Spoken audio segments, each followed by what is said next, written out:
मध्य प्रदेश में कांग्रेस 10 सीटों पर प्रत्याशियों का ऐलान कर चुकी है, लेकिन अभी भी 18 सीटों पर प्रत्याशियों की घोषणा बाकी है। एक सीट कांग्रेस ने एसपी को दे दी है। ऐसे में कांग्रेस के दावेदारों की लिस्ट का इंतजार है। मध्य प्रदेश में 19 अप्रैल को पहले फेज की वोटिंग होनी है। ऐसे में प्रत्याशियों को चुनाव प्रचार के लिए बहुत कम समय बचा है।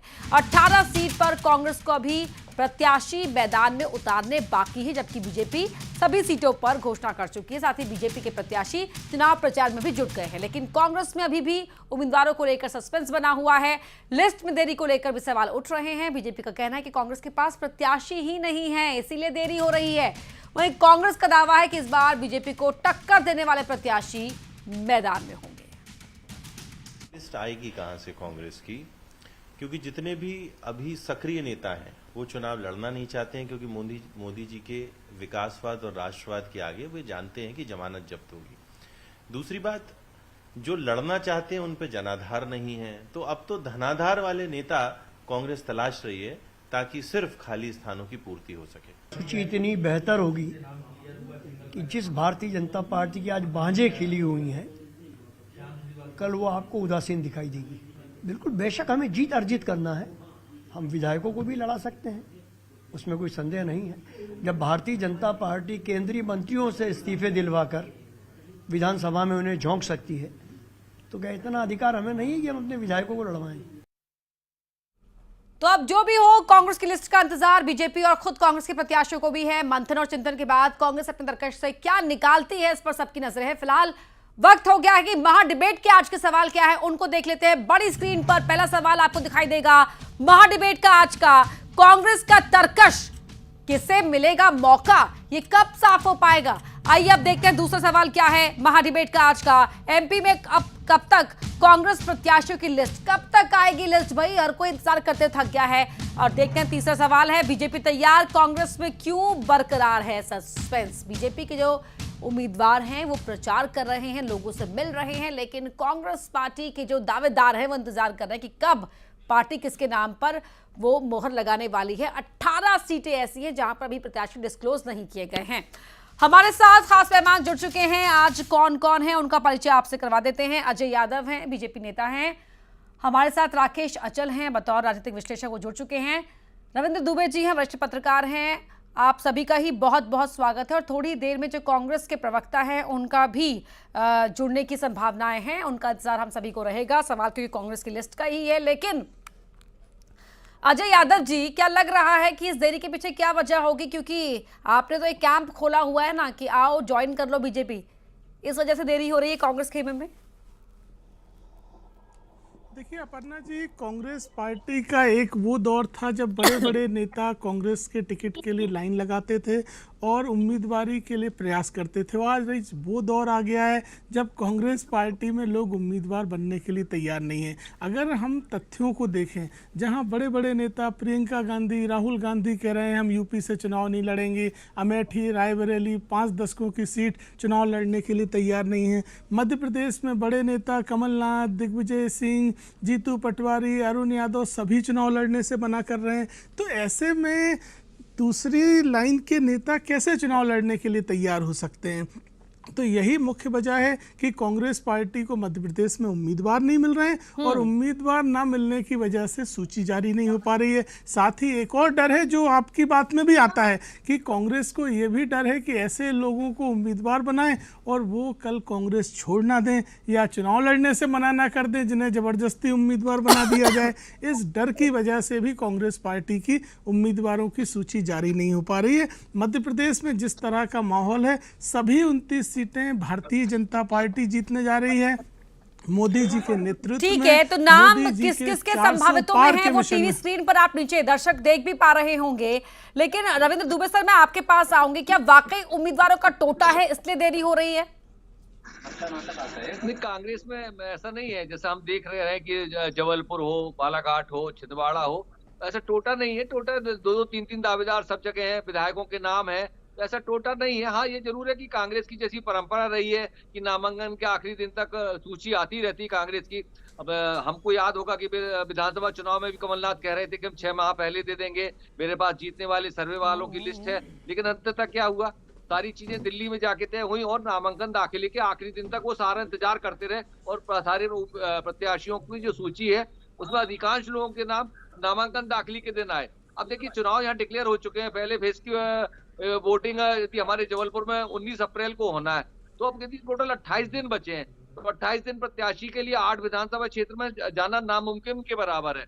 तो ये बात जरूर है कि कांग्रेस का जो संगठन है वो पहले से हताश है, उससे विधानसभा में उतनी टिकटें नहीं मिली, उससे कार्यकर्ता थोड़ा सा हताश है, लेकिन ऐसा नहीं, लगातार वो भी काम कर रहे हैं। लेकिन भारतीय जनता पार्टी ने पहले प्रत्याशी देकर, पहले उन्होंने विधानसभा चुनाव में जीत बढ़ाई, फिर प्रत्याशी पहले दे दिया उन्होंने, और उन सीटों में भी प्रत्याशी पहले दे दी जहां 4 से 5 बार से लगातार भारतीय जनता पार्टी जीत रही है। जी, तो राकेश जी, रविंद्र सर की बात को ये आगे बढ़ाते हुए, क्या ये परंपरा के तहत हो रहा है कि टाइम ले रही है कांग्रेस पार्टी, या फिर दिल्ली में लिस्ट अटकी हुई है?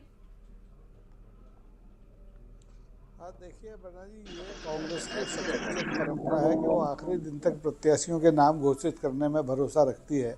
आप देखें 1984 में के जो चुनाव थे, बड़े अप्रत्याशित चुनाव थे, उसमें वहाँ तब के बड़े दिग्गज नेता भाजपा के अटल बिहारी वाजपेयी के खिलाफ माधवराव सिंधिया का नाम बिल्कुल आधा घंटे पहले घोषित किया गया था।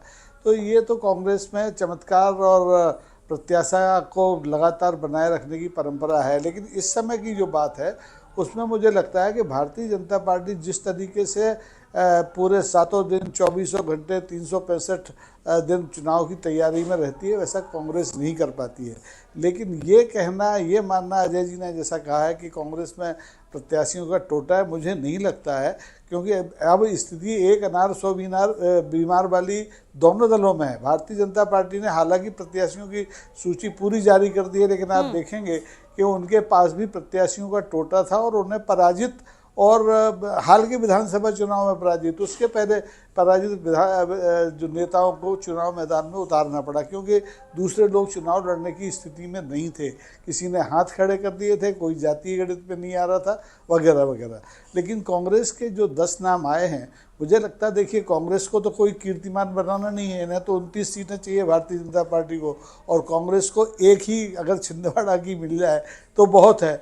ऐसे में अभी जो स्थिति मैं ग्वालियर चंबल संभाग में देख रहा हूँ, यहाँ जो नाम भारतीय जनता पार्टी ने घोषित किए हैं और उनके सामने कांग्रेस का कोई प्रत्याशी नहीं है, इसके बावजूद भारतीय जनता पार्टी की कुछ सीटों पर, खासतौर पर भिंड और मुरैना में स्थिति बहुत मुझे संतोषजनक दिखाई नहीं देती।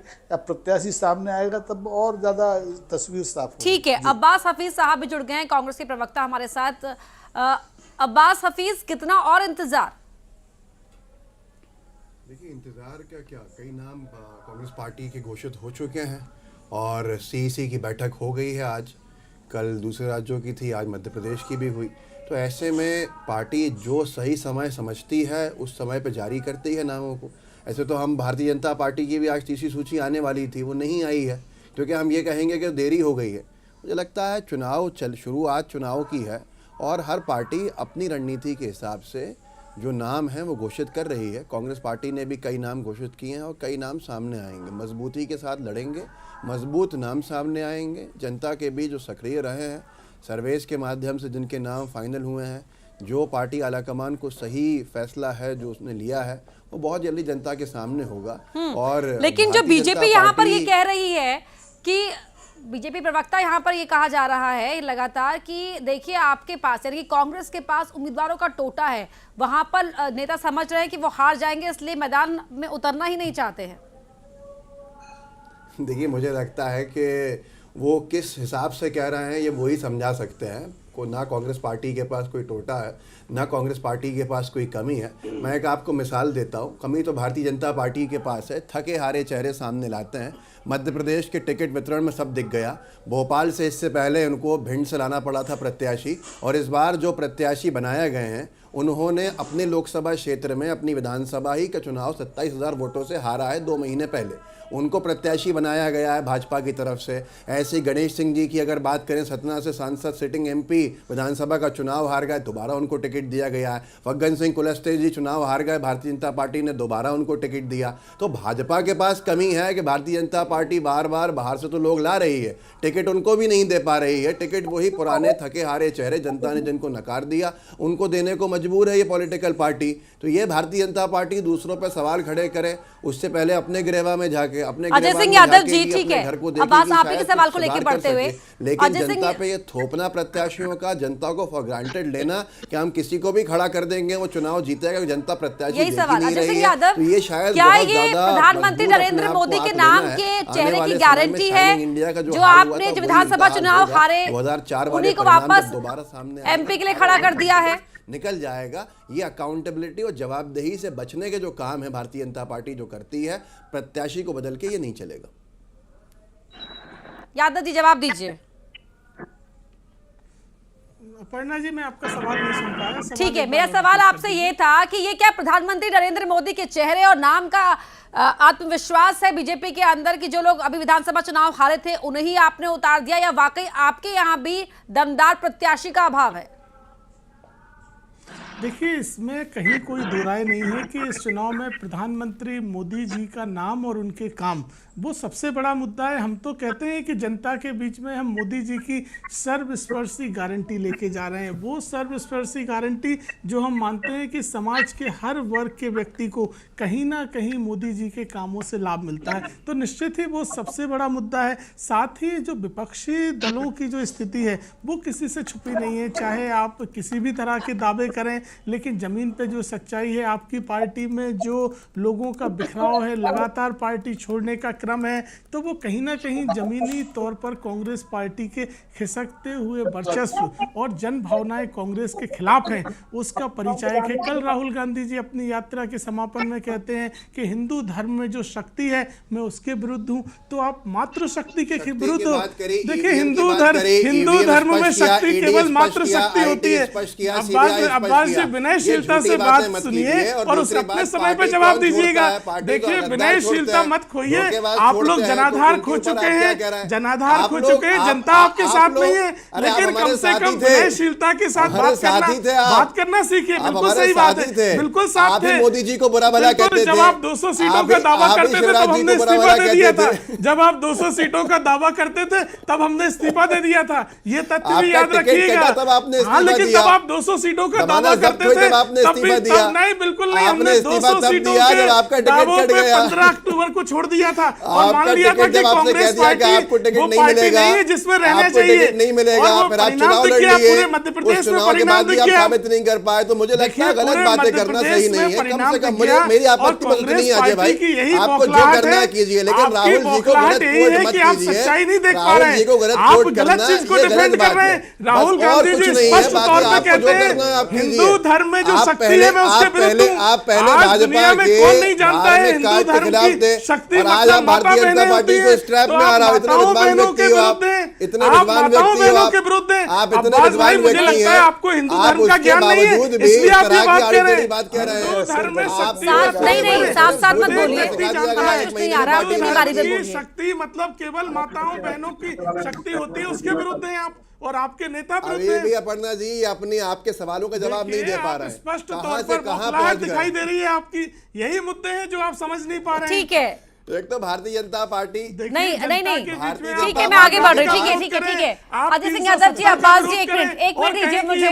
नहीं, रुक जाइए। बहनों का विरोध करें, हिंदू धर्म में शक्ति 370 का के विरोध के जो डिबेट हुए थे, अजय भाई उस डिबेट का हिस्सा थे। रुक जाइए अजय जी, अब्बास आपने पूरा बोला, उन्होंने आपको इंटरप्ट नहीं किया, तो let him speak please. Ajay ji, आप अपनी बात कंप्लीट कीजिए और सवाल का जवाब दीजिए मेरे।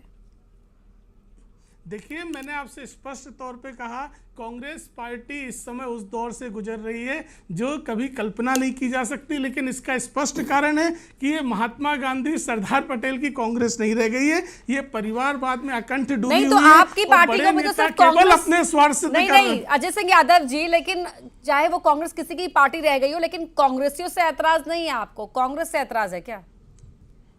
देखिए, मैंने आपसे स्पष्ट कहा, भारतीय जनता पार्टी की नीति है जो भी हमारी विचारधारा के साथ रहे। जैसे मैंने 40 साल तक, मेरे परिवार ने भारत कांग्रेस पार्टी की सेवा की, लेकिन आज मुझे लगता है कि कांग्रेस पार्टी वो पार्टी नहीं रही जो समाज के हित में काम करे, जो आतंकियों का समर्थन करे, जो चीन से चंदा ले ले, जो भगवान राम का विरोध करे, उस पार्टी में हम नहीं रह सकते। उसी तरह से आज कांग्रेस पार्टी आगे बढ़ रही। रविंद्र दुबे जी, क्या ये मौका परस्त हैं जो अब पार्टी को छोड़कर या रण को छोड़कर भाग रहे हैं? कौन है ये लोग?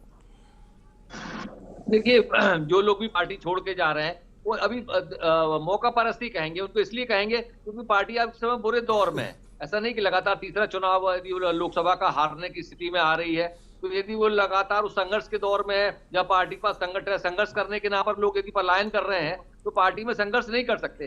तो ये जो लोग, क्योंकि पार्टी में, यदि भारतीय जनता पार्टी में बात करिएगा तो उन्होंने 4 बार के सांसदों को घर में बिठा दिया और उसके बाद उन्होंने दूसरे प्रत्याशी को दे दिया, मुख्यमंत्री बदल दिए और मुख्यमंत्री के मुंह से आवाज तक नहीं निकली। तो त्याग और अनुशासन की बात यदि उनको सीखना थी तो भारतीय जनता पार्टी के नेताओं से सीखना चाहिए थी। लेकिन कांग्रेस में क्या हुआ कि कांग्रेस के जो लोग थे वो परिवारवाद का नारा लगाकर वहां जरूर जा रहे हैं, लेकिन वहां भी देखेंगे तो हर मंत्रिमंडल में आधे से ज्यादा मंत्री परिवारवाद की उसमें है।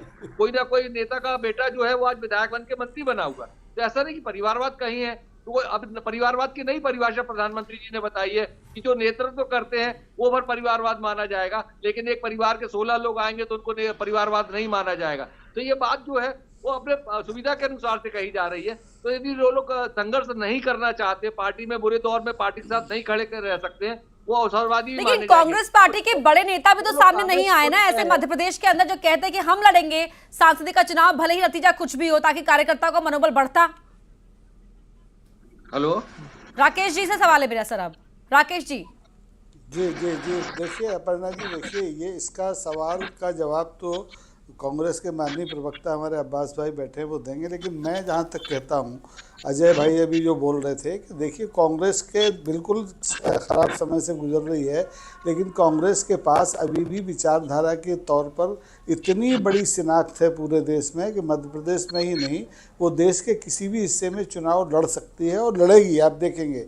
रही सवाल है चंदे की, तो चंदे की तो इलेक्टोरल बॉन्ड ने बता दिया कि 60 अरब का चंदा सबसे ज़्यादा किसने दिया। तो कांग्रेस की सबसे बड़ी दिक्कत यही है कि इस चुनाव में जितना धन बल चाहिए वो कांग्रेस के पास नहीं है। कांग्रेस के पास इलेक्टोरल बॉन्ड्स के जरिए बहुत छोटी सी रकम आई है। तो ऐसे में उन्हें ऐसे प्रत्याशियों की ज़रूरत है जो भारतीय जनता पार्टी के धन बल वाले, बाहुबल वाले और रिजेक्टेड जनादेश में, पिछले जनादेश में रिजेक्टेड प्रत्याशियों का मुकाबला कर सके। मुझे लगता है कि एक सीट केवल जीतने का सवाल है ना कांग्रेस को, अपने छिंदवाड़ा की, लेकिन कांग्रेस इस बार जिस ढंग से 10 प्रत्याशी सामने आए हैं, मुझे लगता है कि कांग्रेस 2 अंकों में भी पहुंच सकती है। उसकी तैयारी को इतने हल्के ढंग से नहीं लिया जाना चाहिए। ये बात सही है, कांग्रेस के जो उम्रदराज नेता हैं वो अब लोकसभा चुनाव नहीं लड़ने के लिए तैयार हैं और ये अच्छा भी है। नई टीम को सामने आना चाहिए। मध्य प्रदेश में कांग्रेस 50 साल से 2-3-4 चेहरों को देख रही थी, तो ये तब्दीली का भी दौर है, उसको उसी तरह से लिया जाना चाहिए। जी ठीक है अब्बास जी, लेकिन ये बात सवाल, क्योंकि राकेश जी ने कहा कि सवाल का जवाब आपको देना चाहिए कि जो बड़े नेता हैं जो सालों से दिखते रहे एमपी की सियासत में, अगर वो आगे बढ़कर कहते हैं कि हम लड़ेंगे चुनाव तो कार्यकर्ताओं का मनोबल भी बढ़ता है। एक सवाल तो ये, और दूसरा सवाल ये कि आप ही की पार्टी के उपाध्यक्ष का बयान सामने आता है कि 5 साल तक हमारी पार्टी में उपेक्षा होती रही, हम जाते थे पार्टी दफ्तर तो वहां हमसे हर बार हमारा परिचय मांगा गया, तो इसलिए अब लालचंद पार्टी छोड़ रहे हैं। देखिए, मैं दूसरे सवाल से शुरू करता हूँ। ये बेशर्मी वाले बयान है, और बेशर्म होकर जो लोग पार्टी से जाते हैं तो कोई बहाना उन्हें चाहिए होता है। उपेक्षा हो रही है, अगर आपके अंदर आत्मसम्मान है तो पहले दिन छोड़ सकता है व्यक्ति। पहले दिन छोड़ा नहीं है, 5 साल के बाद जब टिकट वितरण होता है तो उपेक्षा की बात आने लगती है। जनता भी समझती है, हम भी समझते हैं, आप भी समझते हैं। दूसरी बात पे आता हूँ, जो आपने पहली बात कही। पहला सवाल आपका था वरिष्ठ नेता क्यों सामने नहीं है। वरिष्ठ नेता अगर सामने आके ये कहें कि हम चुनाव लड़ेंगे तो भारतीय जनता पार्टी और तमाम लोग कहेंगे कि देखिए युवाओं को मौका नहीं मिल रहा है, ये लोग ही रखे बैठे हुए हैं अपने पास टिकट को। किसी वरिष्ठ नेता ने मना नहीं किया, स्पष्ट तौर के ऊपर, स्पष्ट तौर, क्योंकि राज्यसभा के सांसद हैं वो, राज्यसभा के सांसद हैं वो। आप दूसरी बात ये है, दूसरी बात ये, अपनी पार्टी को देखिए, मेरी पार्टी को छोड़ दीजिए राज्यसभा। और उसके बाद भी अगर उन्होंने कहा पार्टी जो आदेश देगी, पार्टी पिछली बार जो क्यों आदेश लड़े थे देगी राज्यसभा उसको होते करेंगे, हुए? हार पार्टी के डर जो से आदेश भाग रहे। करेगी राहुल वो गांधी पूरा पिछली बार करेंगे। 2 सीटों से लड़े पिछली थे, बार अब की दिग्विजय बार सिंह अमेठी जी से का क्यों भाग गए? सुन लीजिए ना अब बात। अरे मुझे अरे तो बताइए बौखला ना, क्यों रहा हूं? बड़े सुन तो नेता लो यही अब तो बात। है जो आपके देखिए मना कर सबसे रहे हैं। पहली बात ये यही तो दिग्विजय बड़े सिंह जी नेता का हैं, पिछली आपके बार जो मना कर राज्यसभा रहे का हैं। टेन्योर अपनी बिल्कुल बारी में खत्म बोलेंगे। था। उसके बाद उन्होंने चुनाव लड़ा और चुनाव पार्टी का आलाकमान का फैसला था, इसलिए लिया गया लड़ने का। इस बार भी अगर पार्टी उन्हें आदेश देती है, निर्देश देती है, चुनाव लड़ेंगे वो। अरुण यादव जी खुद कह रहे हैं कि लड़ने को तैयार हूं। दूसरे किसी भी नेता को टिकट मिलता है, वो चुनाव कमलनाथ जी की जगह नकुलनाथ जी लड़ रहे हैं। जगह क्या होता है? ये क्या कोई अनुकंपा नीति चल रही है? कैसी बात कर रहे हैं राजनीतिक दल में? कैसी बात कर रहे हैं आप? कैसी बात कर रहे हैं राजनीतिक दल में कि कमलनाथ की जगह नकुलनाथ लड़ेंगे? अजय सिंह जी, कोई लड़ेगा, ये एक थोड़ी हो मिनट सकता है। बोलने दीजिए, बोलने दीजिए। देखिए, तथ्यों को स्वीकार करना पड़ेगा अपर्णा जी, तथ्यों को स्वीकार करना ये पड़ेगा। असल में नए बड़े नए नेता भाजपा में दिग्विजय शामिल सिंह, हुए हैं, ज्यादा प्यास खा रहे कमलनाथ हैं। सार्वजनिक इन्हें तौर पे चीखना मना है कर रहे कि हैं देखिए और आप कांग्रेस कह रहे हैं पार्टी कोई बुरी मना नहीं है। कर रहा है। ये स्वीकार 2 करिए महीने कि के बड़े नए नेता नवेले नहीं लड़ रहे बीजेपी के हैं। नेता एक-एक करके जो बोलूंगा तो हैं, अच्छा रहेगा। बातें मिलकर के करेंगे। बोलिए। अजय सिंह जी, एक मिनट बोलने दीजिए उन्हें। अपर्णा जी, मैंने अपनी अपर्णा बात जी। रखी और मैं फिर से रख रहा हूँ उस बात को कि देखिए सबसे जब पहला आप विषय दूसरों के ये समय है, पर सबसे इंटरप्ट करते पहला हैं, उस समय विषय भी ये विचार है, उस करना वक्त सबसे टोका पहला था मैंने, विषय टोका ये था है, सर, मैंने तो टोका था। और मैं चुप भी हुआ था।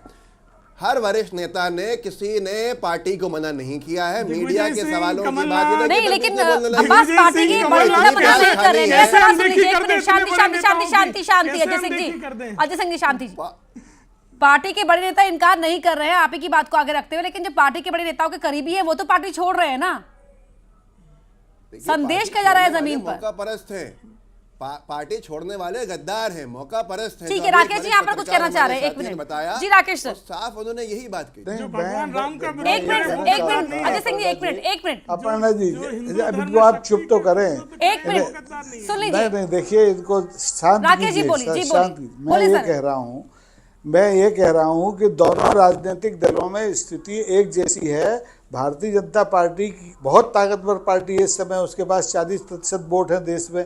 बावजूद इसके गुना जैसी सीट से, महत्वपूर्ण सीट से, जो मौजूदा जीता हुआ सांसद है उसका टिकट काट के अगर आप किसी राज्यसभा के सदस्य को दोबारा से लोकसभा चुनाव लड़ाते हैं तो ये पार्टी की ताकत की हकीकत को उजागर करता है। तो ये तो दोनों दलों में है, कांग्रेस में भी है, भारतीय जनता पार्टी में है। रणनीति के तहत लोग चुनाव में उतारे जाते हैं और यही आप हम सब देख रहे हैं। कांग्रेस भी शायद अपने प्रत्याशियों के नाम इसी आधार पर जल्दी से सामने रखेगी। जी रविंद्र दुबे सर, क्या पीछे कांग्रेस के बैकडोर में बात चल रही है ऐसे लोगों से जो बीजेपी के अंदर नाराज हैं, टिकट नहीं मिली?